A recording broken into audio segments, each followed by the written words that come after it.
Hello everyone, स्वागत है आप सभी का मिसल एकेडमी में। और आज है 3 जून। 3 जून से रिलेटेड जितने भी करंट अफेयर के पॉइंट्स हैं और जितने भी इम्पोर्टेंट करंट अफेयर के क्वेश्चंस होंगे वो हम सारे डिस्कस करने वाले हैं। तो चलिए इसे शुरू करते हैं और देखते हैं आज का पहला क्वेश्चन। आज का जो पहला क्वेश्चन है वो है, हाल ही में किस बैंक का लाइसेंस आरबीआई के द्वारा रद्द किया गया है। तो आरबीआई ने हाल ही में एक बैंक का लाइसेंस रद्द किया है। सो इसका जो सेकंड ऑप्शन है वो सही है।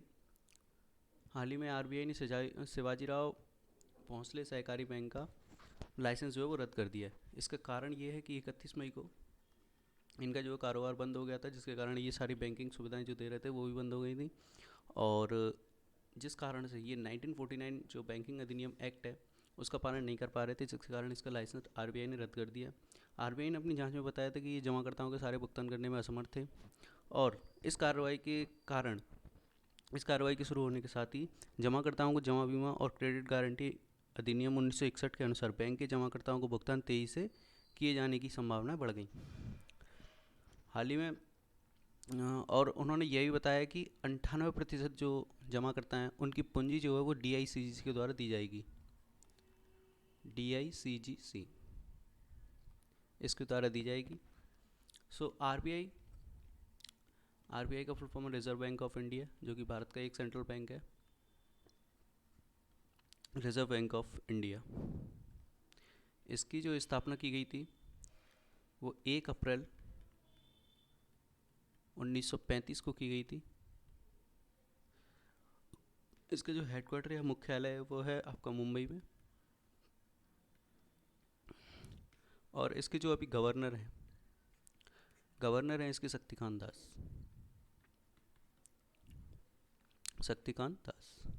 और डीआईसीजीसी को देखते हैं हम। डीआईसीजीसी क्या है? डीआईसीजीसी बेसिकली एक ऐसी संस्था है जो कि जितने भी बैंक्स हैं और जितने भी उनकी जमाकर्ता की जो उसमें उन बैंकों में जो जमाकर्ता की पूंजी होती है उसका एक इंश्योरेंस देती है। और जब बैंक दिवालिया होने वाले होते हैं या डूबने वाले होते हैं तो उनका जो इंश्योरेंस है वो डीआईसीजीसी के द्वारा सुनिश्चित किया जाता है, जमाकर्ता की पूंजी का। तो डीआईसीजीसी इसका फुल फॉर्म है deposit insurance and guarantee credit guarantee corporation. Hindi में इसका जो नाम है वो है निक्षेप बीमा व प्रत्यय गारंटी निगम, ये इसका पूरा नाम है। ये एक आरबीआई की ही सब्सिडरी कंपनी इसको बोल सकते हैं हम। इसकी जो स्थापना की गई थी वो D I C ji C act 1961 के तहत की गई थी। डीआईसीजीसी एक्ट 1961 के तहत की गई थी। इसकी इस्टेब्लिशमेंट जो की गई थी वो 15 जुलाई 1978 को की गई थी। इसका जो हेडक्वार्टर है या मुख्यालय जो है वो भी मुंबई में है। सो ये था इसके बारे में। अगला क्वेश्चन देखते हैं हम। हाल ही में सीबीडीटी के अध्यक्ष किसे बनाया गया? सो हाल ही में सीबीडीटी के जो अध्यक्ष थे प्रमोद चंद्र मोदी, उनका 31 मई को कार्यकाल समाप्त हो गया था।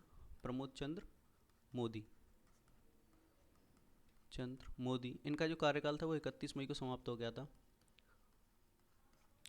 इनका जो अब नया अध्यक्ष बनाया गया है इनके जे बी महापात्रा, जो कि सीबीडीटी के ही एक सदस्य हैं। उन्हीं को इसका जो अतिरिक्त प्रभार 3 महीने के लिए दिया गया है। इन्हें सिर्फ 3 महीने के लिए ये अतिरिक्त प्रभार इन्हें दे दिया गया है और सीबीडीटी का अध्यक्ष बना दिया गया है। इस वजह से जो जगन्नाथ महापात्रा हैं इनको 3 महीने के लिए इसका कार्यकाल दे करके इन्हें अब अध्यक्ष बना दिया गया और प्रमोद चंद्र मोदी जी का 31 मई को कार्यकाल समाप्त हो चुका है। ठीक। केंद्रीय सीबीडीटी के बारे में देख लेते हैं। सीबीडीटी जो है वो एक रेवेन्यू डिपार्टमेंट के अंतर्गत आता है, जो कि वित्त मंत्रालय का ही एक भाग है। सीबीडीटी का जो फुल फॉर्म है सेंट्रल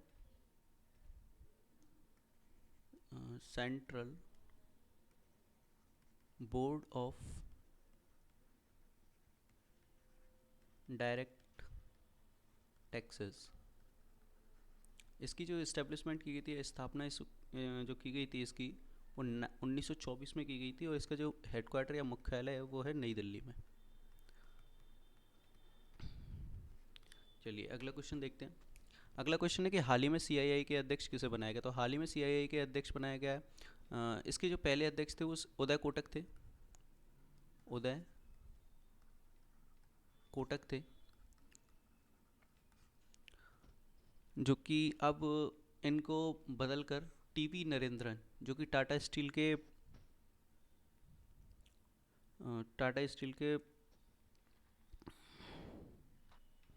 सॉरी हाँ टाटा स्टील के जो कि सीईओ हैं, उदय जो भी टीवी नरेंद्रन है, उन्हें हाल ही में इसका सीईओ बनाया गया। उदय कोटक इसके पहले सी अध्यक्ष थे।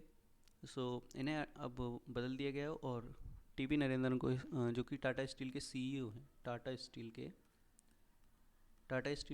हैं, उन्हें इसका अध्यक्ष बना दिया गया है। चलिए इसके आगे देखते हैं जो टीवी नरेंद्रन जी हैं उनके बारे में। सो टीवी नरेंद्रन जी तो पहले मैंने बता दिया आपको, टाटा स्टील के सीईओ हैं, ठीक। और ये सीआईआई से पहले से जुड़े हुए हैं, कई वर्षों से सीआईआई से जुड़े हुए हैं। पहले ये भारतीय प्रबंधन संस्थान जो कलकत्ता के पूर्व छात्र रह चुके हैं।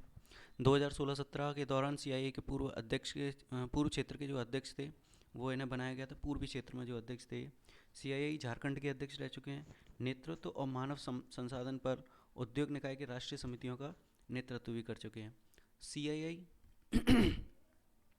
जो कि कॉन्फेडरेशन, इसका जो फुल फॉर्म है वो है कॉन्फेडरेशन ऑफ इंडियन इंडस्ट्री। इसकी जो स्थापना की गई थी वो की गई थी 1895 में। इसका जो हेडक्वार्टर है वो मुख्यालय है वो नई दिल्ली में है। चलिए अगला क्वेश्चन देखते हैं। अगला क्वेश्चन है, हाल ही में 2020-21 की एनबीए सिक्स्थ मैन अवार्ड किसने जीता है। तो हाल ही में जॉर्डन क्लार्कसन को यह अवार्ड दिया गया है। सो इसका जो पहला ऑप्शन है वो सही है। हाल ही में यूटा के जो ये यूटा के हैं, ये यूटा के हैं, ठीक। यूटा जेट के जो जॉर्डन क्लार्कसन है, उन्हें 2020 और 2020-21 का किया NBA six man award of the year दिया गया है। इन्हें यह अवार्ड जो है आरक्षित भूमिका में दिया गया है, आरक्षित भूमिका में इनके महत्वपूर्ण योगदान के लिए। इसके साथ ही क्लार्कसन जो है जैज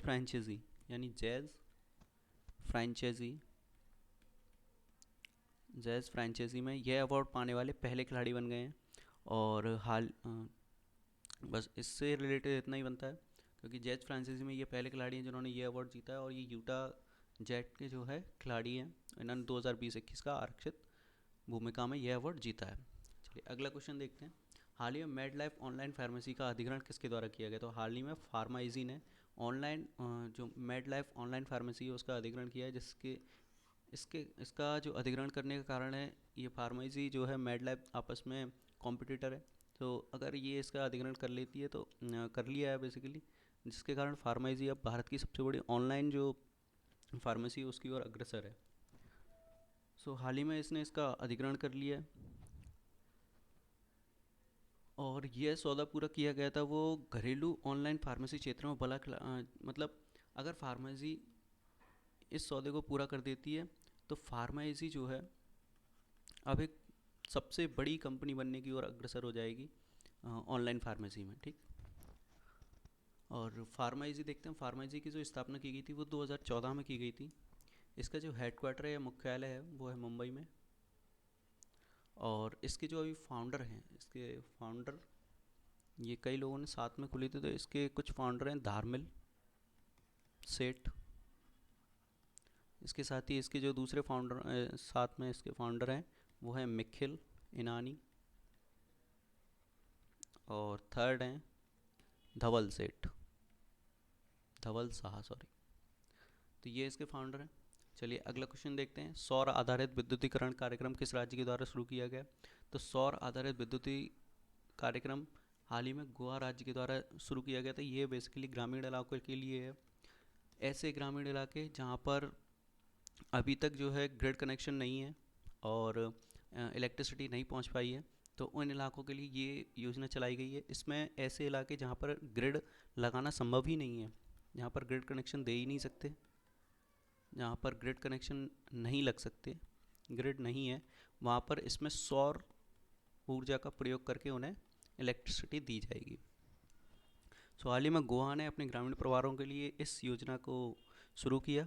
मुख्यमंत्री जो हैं अभी वहाँ के प्रमोद सावंत, उनके द्वारा इस योजना को शुरू किया गया। प्रमोद सावंत जी के द्वारा अपने ग्रामीण परिवारों को बिजली कनेक्टिविटी प्रदान करने के लिए यह योजना उन्होंने स्टार्ट की। इस योजना का जो मुख्य उद्देश्य है, मैंने जैसा कि आपको बताया, ऐसे क्षेत्रों तक विद्युत पहुंचाना जहां ग्रिड कनेक्टिविटी संभव नहीं है। उन घरों में अक्षय ऊर्जा का प्रयोग करके, यानी सौर ऊर्जा का प्रयोग करके विद्युत पहुंचाई जाएगी।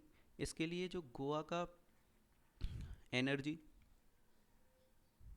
एनर्जी डेवलपमेंट एजेंसी, इसका शॉर्ट फॉर्म GE यानी गेडा, GEDA, और CESL, इन दोनों के बीच में एक समझौता हुआ है। CEL जो कि कन्वर्जेंस एनर्जी सर्विसेज लिमिटेड है, इन दोनों के बीच में यह एक समझौता हुआ है जिससे ये इस पूरी योजना को शुरू किया जाएगा। अगला क्वेश्चन है, हाल ही में असम राइफल्स के महानिदेशक किसे बनाया गया? तो हाल ही में असम राइफल्स के जो महानिदेशक बनाए गए हैं वो हैं आपके प्रदीप चंद्रन नायर, जो कि एक जनरल हैं। General Pradeep lieutenant general Pradeep Chandran Nair को हाल ही में असम राइफल्स का महानिदेशक बनाया गया है। सो लेफ्टिनेंट जनरल प्रदीप चंद्रन नायर को असम राइफल्स का महानिदेशक बनाया गया है। वे असम राइफल्स के कौन से नंबर के हैं? 21वें महानिदेशक हैं। 21वें महानिदेशक बनाए गए हैं। असम राइफल्स में स्टेफ इंस्पेक्टर जनरल और अपनी कमांडर के रूप में भी ये कार्य कर चुके हैं। इसके अलावा वे ब्रिगेड कमांडर भी रह चुके हैं। अब असम राइफल्स के लिए बनाए गए हैं, तो असम राइफल्स को देखते हैं हम। असम राइफल्स जो है वो भारत का सबसे पुराना अर्धसैनिक बल है। इसकी स्थापना जो है 1835 में की गई थी ब्रिटिशर्स के समय। इसका जो पहले नाम रखा गया था वो कक्षार लेवी रखा गया था। इसका जो नाम रखा गया था वो कक्षार लेवी, इसका जो कि पुराना नाम है। 1917 में इसका नाम बदल दिया गया था और असम राइफल्स रख दिया गया था।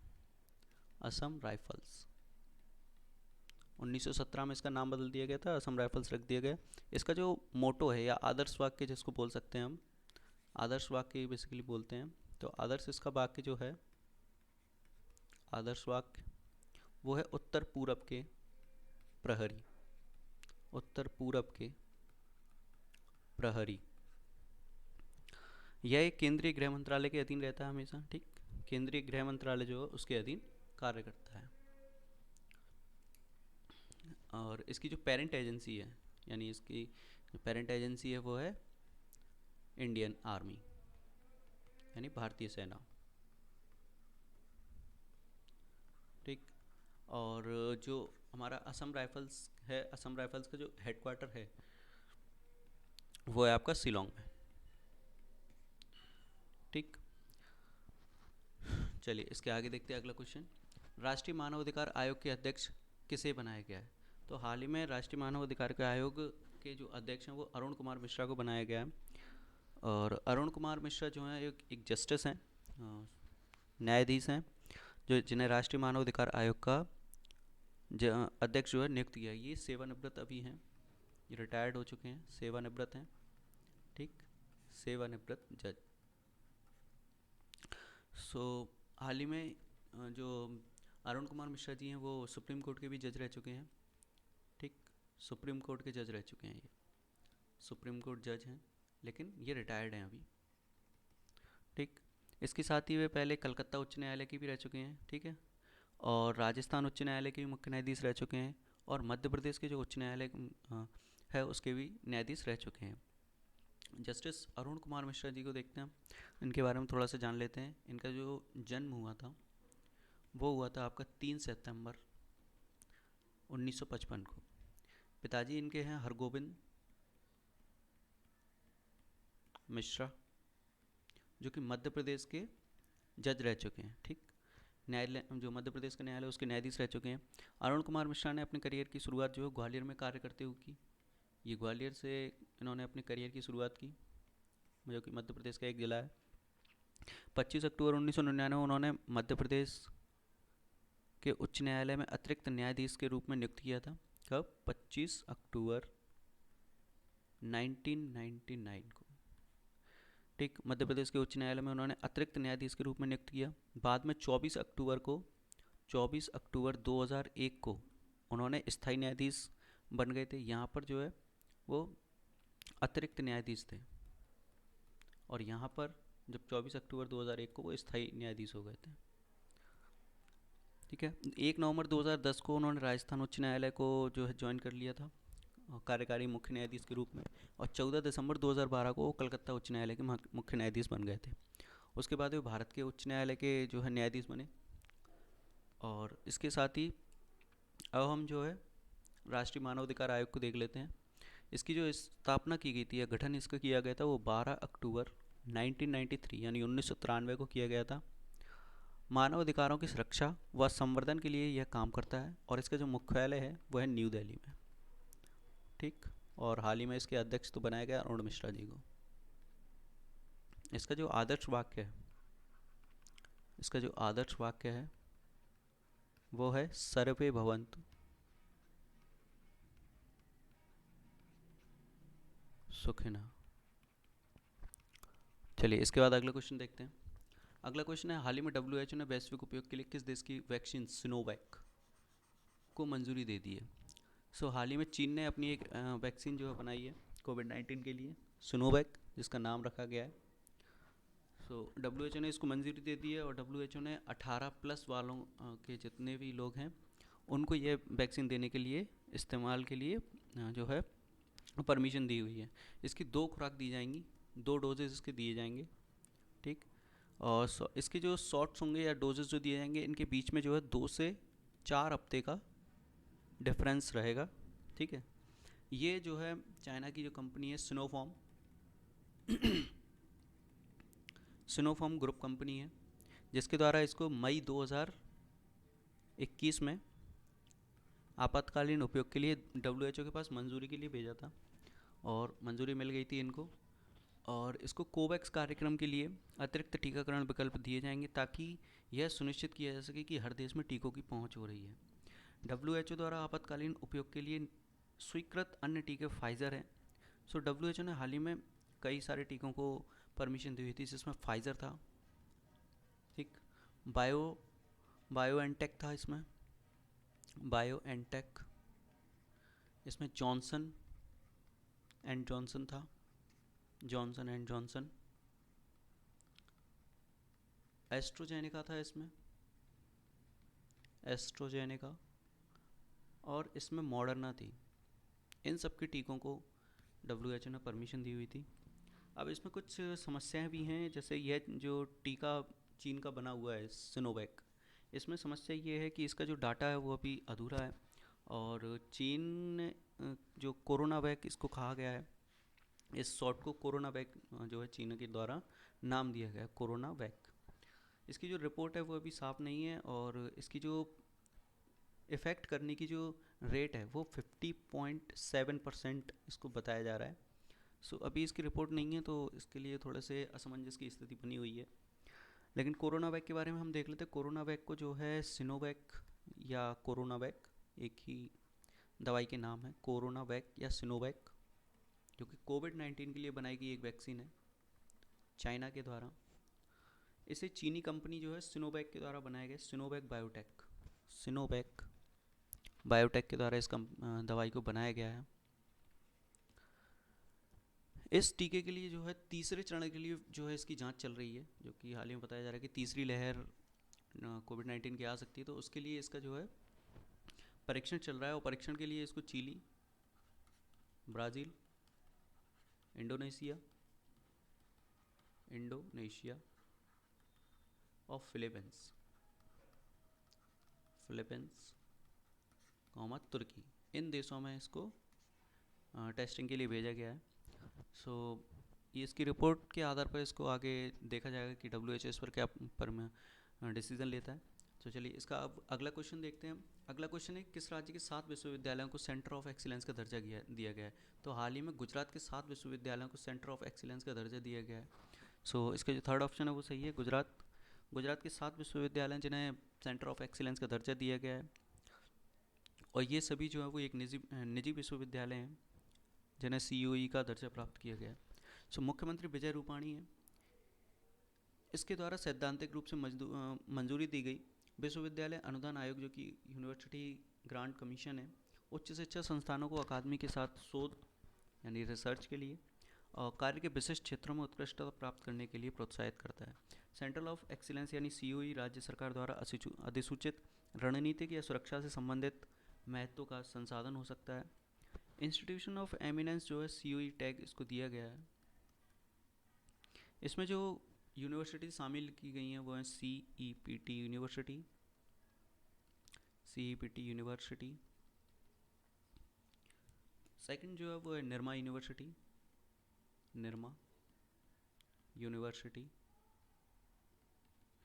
पंडित दीनदयाल यूनिवर्सिटी, पंडित